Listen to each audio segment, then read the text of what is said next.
Have you ever wondered, no matter how forgetful you are and leave the tab open, your sink doesn't overflow like this? Neither does your bathtub. This is because of this piece of engineering known as the overflow.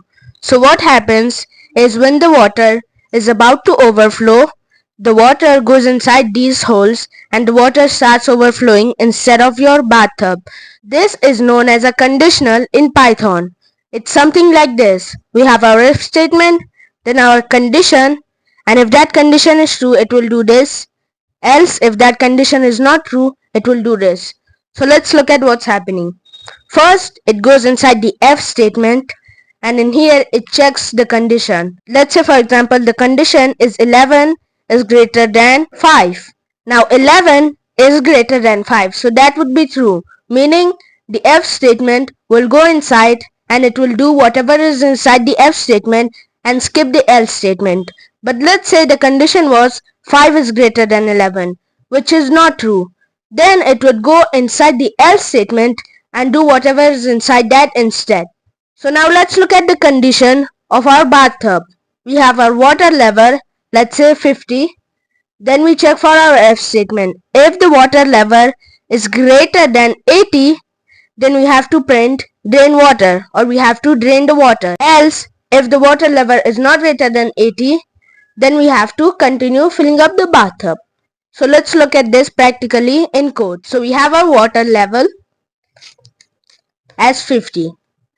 Then what we do is we use an if statement, if, and then inside that we check if the water level is greater than 80. We use colons like this and we go down. Now this is the important part. In here you need to make sure that you have an indent like this. If you don't have that indent, then just press tab and it will appear. Now we will see the importance of this indent later on. So first let's write our code. If the water level is greater than 80, then drain the water. Else, meaning the water level is not greater than 80, then what we are going to do is we are going to just continue filling up the tap. So if I run this, as you can see our water level is 50 and 50 is not greater than 80, so it prints the else statement, which is continue. So what it's doing is it is converting this variable to its value, which is 50. Then it is checking, is 50 greater than 80? 50 is not greater than 80, then it will write false over here because our statement is false, and it will just skip this whole part and then come down to the else statement and perform whatever piece of code there is in the else statement.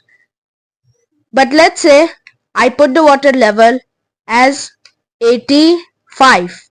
Now if I run the code, as you can see it says drain water. So what's happening now is we have 85 as our water level and it is checking, is 85 greater than 80? That's correct. So it's replacing this with a true, and then it's doing whatever is inside the if statement and then skipping the else statement completely. Now let's see what happens if we don't give the indent. Like so.